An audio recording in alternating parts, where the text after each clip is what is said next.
Welcome back to Frostpunk. Now, this city is definitely being quite fleshed out as is, and I'm generally very happy with it. But apparently I forgot to read this particular relic, the First Flying Hunter, which is a fragment of Mr. Erasmus Aquain's diary describing his experience as a member of a hunting party. Most of the pages were damaged and unreadable. The peculiarities of hunting in Frostland. The first thing we learned was that the barrels of rifles carried the usual way become jammed. Okay, let me do that again. The first thing we learned was that the barrels of rifles carried the usual way become jammed with fine windborne powder. The second, that when carried muzzle down, rifles get stuck into the snow whenever we stumble or sink to the knees. Thereafter, an old sock put on the business end of the barrel was the preferred solution, although when the picture above was being taken, I had removed the sock to preserve my image as a fearless explorer. That's good. It would probably look a bit silly if you had a sock on top of there. We soon discovered that hunting in Frostland is an activity very unlike our favourite pastime back in England. Although the game is not skittish, it is so scarce that to bag anything at all, one has to search for hours upon hours, wading in knee-deep snow. This drove us to attempt the first, and the last so far, airborne assisted hunt in Frostland. I volunteered, being the adventurous sort. Rumours about the existence of a bet are entirely fanciful. We fashioned a string of sturdy kites, and soon I found myself dangling from it like a hare in eagle's talons, staring at the faces of my friends looking up at me, their poorly concealed concern rapidly rising in direct proportion to my altitude. Whipped around by the icy wind, I tried to look for prey, while at the same time not looking down, a feat which I found quite impossible. Upon my happy return to terra firma, I let my friends know in no uncertain terms that, while the idea has promise, we are going to need a more stable platform for it to work, and also another volunteer. Until both can be secured, we'll have to rely on more lowly traps, and less on our rifles. Sounds like something I would be very not happy with, especially since I have a fear of heights. Okay, now let's get back to business in the city, shall we? Our scout teams are out exploring. We have some flying hunters, but we really don't need that much food. I mean, we have plenty of food, to put it mildly, 20 days of it. Resource-wise, the only thing we actually do need is more steam cores, so that's where the scouts come in. A bit more population would not be objectable, I suppose. But we can't really upgrade the shipwreck camp and the children's mine unless we get more steam cores, and it would also be nice to have a couple more automatons so that we can use them for harvesting steel. Not that we really need steel anymore. Someone were asking about the law system and said that it would be good to ensure that we have all the laws that the city needs. So I'll just go in here and show that there is really no other law that we do need to sign. I don't want to sign the triage law. 1/4 of patients will die instantly. That is absolutely out of the question. We have... Sorry about that. We have prosthetics, so there is no need for triage. We also have enough infirmaries. As for the dueling law, that law is really silly to sign unless there is some kind of a major crisis in terms of discontent, because again, people will be killed, and we don't have that kind of issues in our city. Then we have the House of Pleasure law, which we haven't signed. I've never signed this law at all. And I do imagine that it would cause issues together with the fact that we have adapted the faith tree. People are already unhappy about the public house as is. If we were to provide relief and pleasures of the flesh in return for money or whatever they would be paying in, that would probably not sit well with the people of the temple. Then we have the soup or food additive laws. If you are in a precarious situation in regards to food, I suppose these laws, I have been using them in some of the scenarios. They are actually not that bad. I prefer to take the soup law over the food additives, because adding sawdust to meals, that... yeah, no. Some people eating sawdust meal will fall ill, whereas eating soup will only cause discontent. So, but I assume that you get more food out of sawdust than with soup. So, yeah. Then we have the purpose. I could sign the House of Healing, but when we have infirmaries, I don't see any need of having Houses of Healing. The infirmaries are better. As it says here, the House of Healing heals people slower than the infirmary. And there is also a scripted event. I believe that means that you lose one person sometime after a patient has been first admitted to a House of Healing. So, righteous denunciation, that is one of the laws that makes the end say you have gone too far or you have crossed the line. That also goes for the public penance, which is literally going against heretics. So I don't want to sign that one either. And that again leads to the Protector of the Truth. If you sign the Protector of the Truth law, at least 1/3 of your population will die, and because there will be a major rebellion. And you eliminate the hope meter altogether. It is no longer relevant, because in this specific setting, that is in the purpose tree, I would be setting myself in as the ultimate know-it-all voice of God or whatever. And I think I did that in one of the scenarios that I played, if you're curious about it. The same applies to order. You insert yourself as the dictator of the city. It has the same consequences. A lot of people will die in the riots that ensue. But for some scenarios, it is possible to avoid it if you do it the proper way. But it is some scenarios, particularly if you're playing on very hard, it might actually be necessary to cross the line. Then again, I'm playing on normal difficulty, so it is not a major concern to me.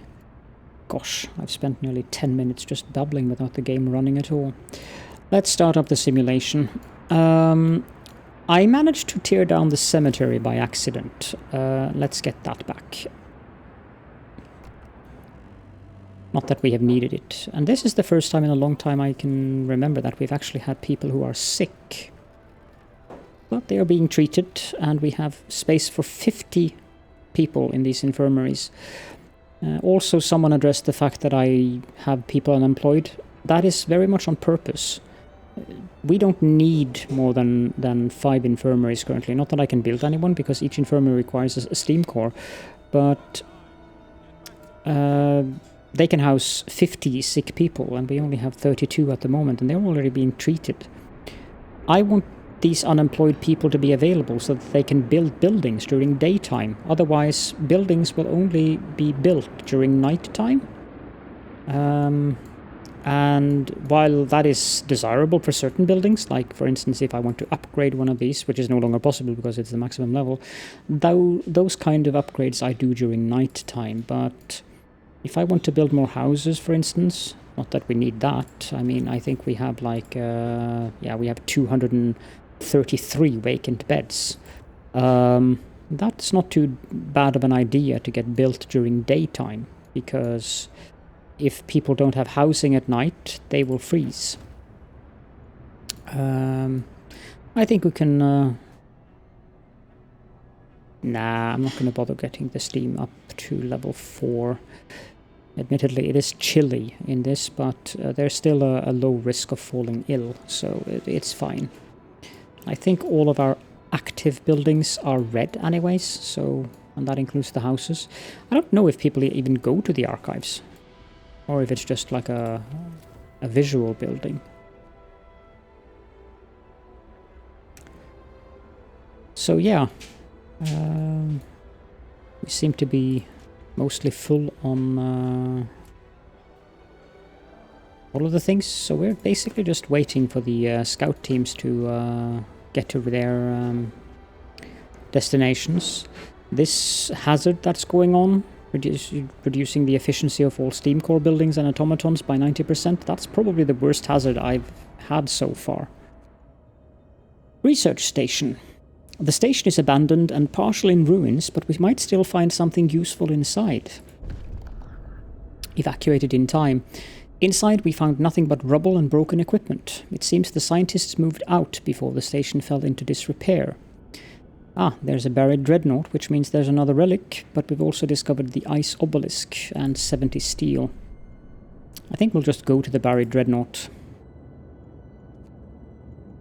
I mean, the relics is fine. There's another one down there, but we've already taken that. Yep, back to the city. And up with the speed. And the same, another Hulk-sighted thing. What's going on over here? Ah, they're complaining about extended shifts. I will not address that right now. How is our coal income? Yeah, no, we can't do that. I would like to have more people in the city, so I could build more coal thumpers, actually, because it would be nice to be able to set some buildings. Well, actually, I think this one we can set to regular working hours. We don't need steel anymore. We have plenty of it. Do I have any buildings left in overtime work? I have 4 buildings in overtime work. Which ones? Yeah, the coal mines. But what's the 4th one?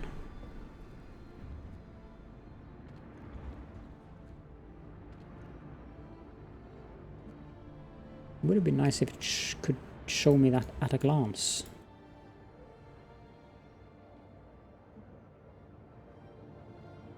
Yeah, this field kitchen, but that no longer needs to be in overtime as well. It does have workers. We've reached the empty shelter, which is an explored waypoint, so let's move on to the Drafty Shelter, as someone pointed out in the comments. It is not Draughty, it is Drafty. I have no idea why I read that as Draughty. I was thinking like a shodden, horrible-looking, or very drab-looking shelter. I didn't even consider that. It's drafty, as in the wind is going through the walls and it's cold inside. It's a small rickety hut that is looming in the distance. We can't see any signs of life. Let's go there to the Drafty Shelter, and we're not doing anything in here. We don't need either. I mean, we have plenty of prosthetics. Let's give all of the infirmaries some extra rations, because having all those people sick is rather unnecessary. And that means that they will be healed, or they will recover faster.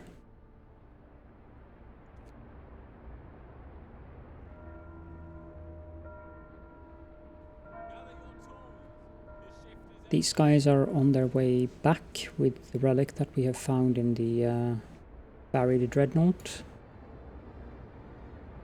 If I had more workers, I would probably build a couple more of these flying hunters, but for now I don't feel that there is any need. I can't really use the automatons for anything currently, so they may just as well be in these, because their efficiency is reduced by 90%, so That also, of course, applies to the coal mines, which is why our coal income is so low currently. So they have returned with the case of an empty village. First of all, let's send them back out into Frostland. I think we'll send them up here, so we can move on to that one and go down there later on. Let's go have a look at the archives. The case of an empty village. A page from the journal of Lieutenant R. Phillips, who was lost with his entire scouting party leading a survey from the dreadnought H.M. Resolution. Abandoned fishing village. The gale hit when we were in the open. It was the strangest blizzard I have ever experienced, although I cannot say what made me feel that way. If it was the eerie wailing of the wind or the monstrous dark shapes formed by the billowing snow. When we finally got to the village longing for a warm welcome, we found only ice and silence. The disappointment was all the more hard to bear since I remembered the fishermen living there so well. They were cheerful if somewhat coarse folk, hardened by the cold and work at sea. A close-knit community, but friendly to the outsiders nonetheless. We looked for clues to their disappearance, but found none. Apparently, the whole village has moved out, taking everything they could with them, and, to our astonishment, locking the doors. They were good people. I hope they will come back someday. It's a sad story. Let's just go up to the maximum speed here now. We have reached the buried dreadnought. I've read these texts multiple times. We will do the exploit safely, and we will return with the relic. In this case, it is the practical prosthesis. Sounds like a jolly book.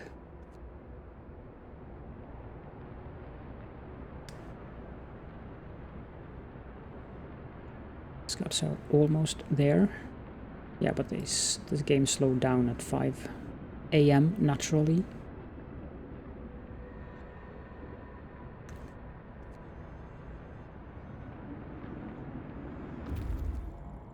And we have reached the Drafty Shelter. A small shack, poorly put together from broken up crates. There is nobody here, but we might find some supplies. No survivors. We searched the place, finding a decent amount of resources and a row of graves behind the shack. We've discovered the round rock and a frozen excavation and a bit of resources that we'll take with us, and then we'll move on to the round rock. That's an exploration point. This place is the only thing standing out in the endless white desert. Would have been nice to find more people.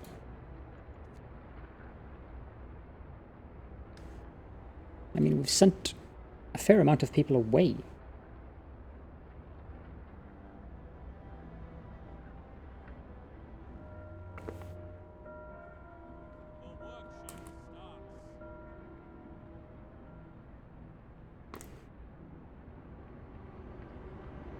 Given the situation with the coal, I'm not even sure it's worth it to keep these running in extended shifts. One of these buildings had an icon. Yeah, it's this one. During daytime, when there's people there, it's warm enough, but during nighttime, it becomes too cold. I think I'm gonna shift these over to regular work hours, which means we have one building left in overtime work. Is that this one? No.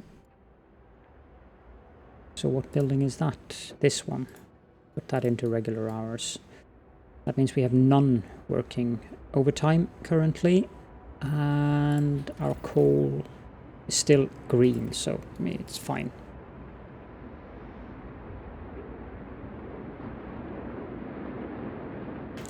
These scouts are almost at their target.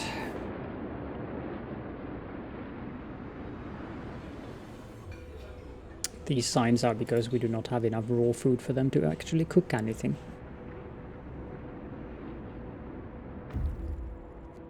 There we go. Let's move up to the frozen cave.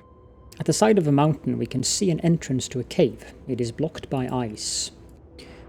The next storm is resolving in 11 days.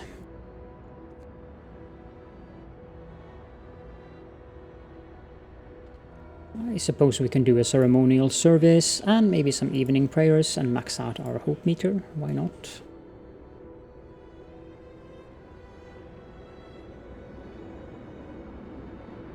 Do I have engineers working?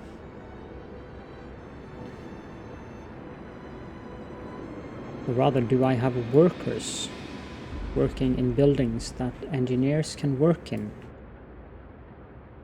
Yes, yes I do.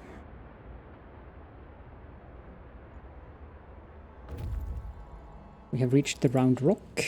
As I said, it's an exploration point. And yeah, another buried dreadnought. Let's go grab that then.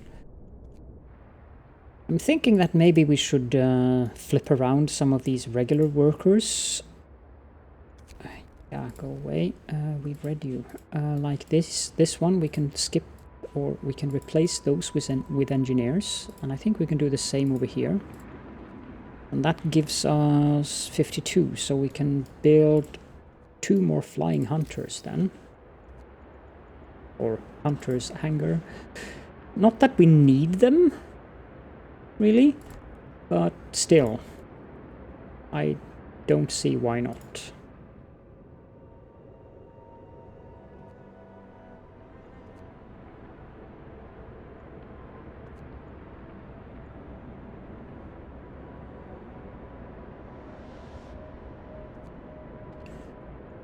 Some workers in there. Oh, these take 10 per, of course, because of our technology. Yeah, then I think we can build another one as well. Not sure why they're bothering moving out now, but okay. Scout unit number 76 have returned safely to the city with the practical prosthesis and 70 steel. Send them out again. I have people up there, so let's go down here to the stone obelisk and move further on to the ice boat then. The practical prosthesis. The first working prototype of the modern arm prosthesis with notes on its design by the inventors Eleanor Owens, MRCS, and Francis Baker, FRCS. Function above form. We are greatly indebted to the late Mr. Henry Heather Bigg, particularly for his seminal book on artificial limbs, their construction and application, published by the Royal College of Surgeons of England. Building upon his work, we were able to restore to the patient most of the lost functionality, including not only the action of the elbow joint, but also that of the wrist in its several motions of pronation, supination, and rotation. The appearance, as can be seen in the drawing above, was deemed secondary. The motion of the artificial limb is assured by small motors, which use the motive power of the lamp device, or, when the lamp is removed, of internal springs that can be wound by locking the elbow joint and bending it repeatedly, for example by leaning on it. I think that can be wound. Yeah, that's an interesting design. So long as it works.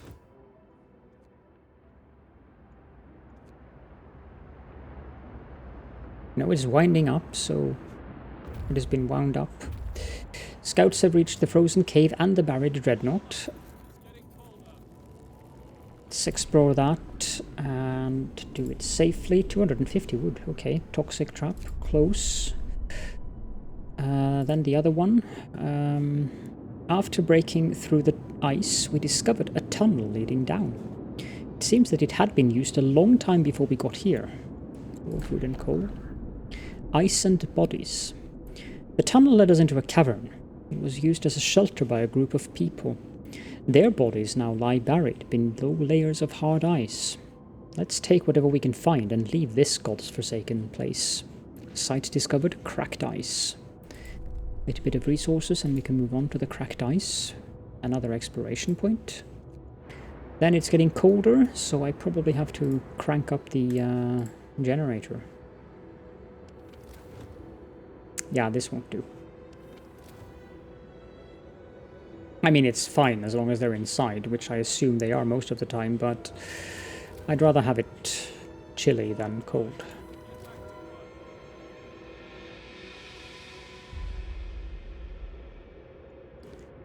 You guys are traveling, yes.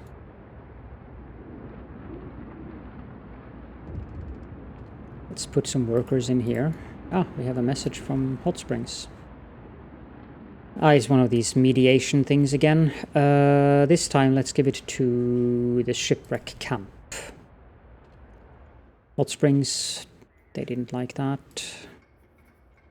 We have high favor with all of them. Shipwreck camp decided to become friendly with us there. We don't need to trade with any of them. I wonder if trading gives us favor with them.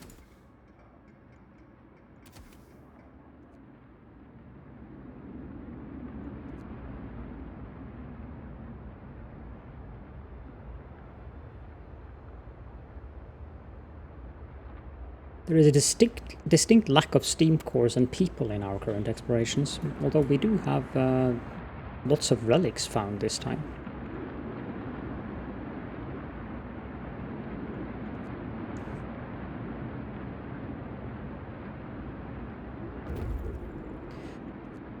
We have reached the cracked ice, and then a wrecked vehicle. Maybe we can find some steam cores. A box-like shape is sticking out of the snow here, or there. Send the scouts over there. We have reached the stone obelisk, moving on to the ice boat. There's some kind of boat or small ship stranded on the shore. What shore? There are no signs of life. It is probably an old wreck. Moving right along.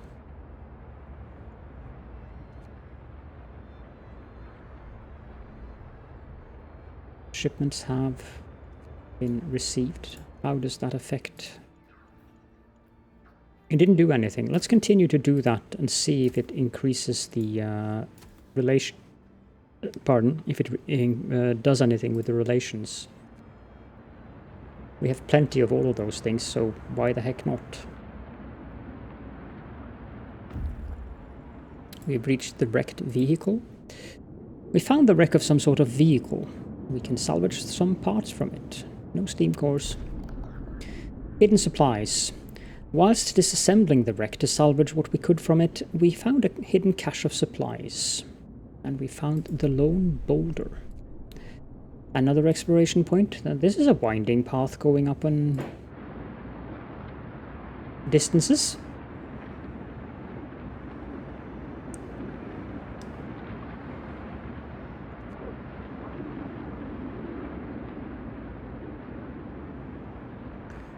Ten people being treated.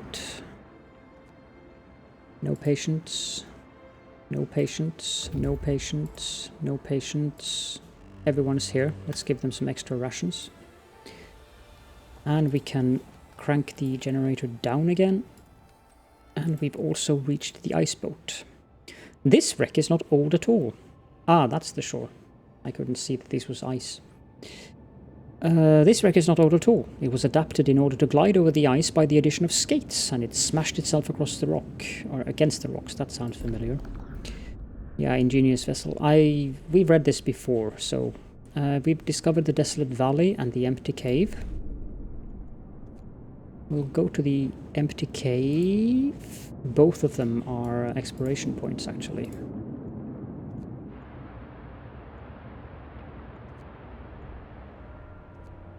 Shipments have arrived. Nothing yet. Or no change. Scout unit number 66 have returned safely to the city. Cookhouse Ancestor. Okay. That's an interesting name. Let's send this scout party up Wait, there's still something out there. Let's go to the Drafty Shelter so we can go down to the frozen excavation. And we have a relic. Cookhouse Ancestor. Comments on a rejected kitchen design from a letter written by master planner Henry Collins to his wife. It was found among other effects of Mrs. Collins in her cabin. Hellish kitchen. Truth be told, I don't envy anyone who'd have to work there. The design was supposed to be easy to build with rudimentary tools and materials while being as comfortable as possible. But Mumford's team focused entirely on the former criterion, neglecting the latter. The result is an abject failure, a cramped hovel where the diners would get frostbitten while the cooks would get burnt, turning meals into a particularly cruel torture. I intend to insist on a redesign that meets all of our requirements. But I fear that even in a proper kitchen there will soon be no ingredients nor time to make proper meals. Not when hundreds have to be fed every single day. And concerning spices, they are frowned upon as a waste of precious space on dreadnoughts. It is estimated that the average consumption of salt alone exceeds 10 pounds per capita per annum, which means that in less than a year, it will be gone. My dear, can you imagine life without salt? That is a very good point. Guess they could get salt from the sea if they just crack a thick... Well, if they just crack through the thick ice. But then we'd have to find some way to desalinize it, so... Difficult. We've reached the lone boulder, which then leads to the large pit and the lying rock. Let's go to the large pit, I think, because the lying rock is an exploration point.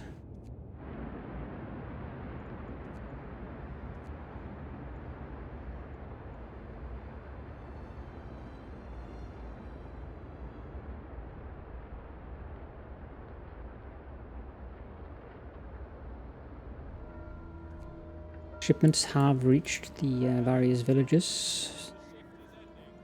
It didn't do anything with the relations so far, but we can continue to trade with them.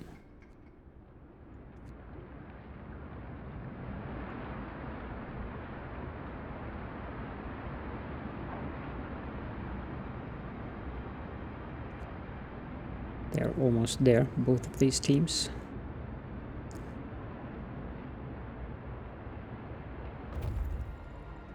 The large pit. There are several tents hidden from view in the pit. Who could have built the camp here? Research outpost. It turns out that this camp was some sort of research outpost. It is now completely abandoned. We will take what we can and move on, and we've discovered the uprooted tree. A large uprooted tree looms on the horizon.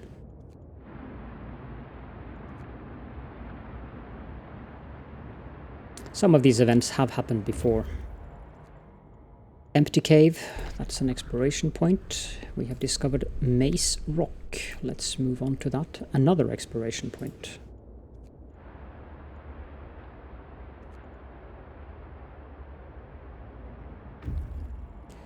And we have reached the Drafty Shelter, so we'll move on to the frozen excavation, which is yet another exploration point. Oh, geez, there's a lot of them now. Shipments have arrived. We will continue to do this.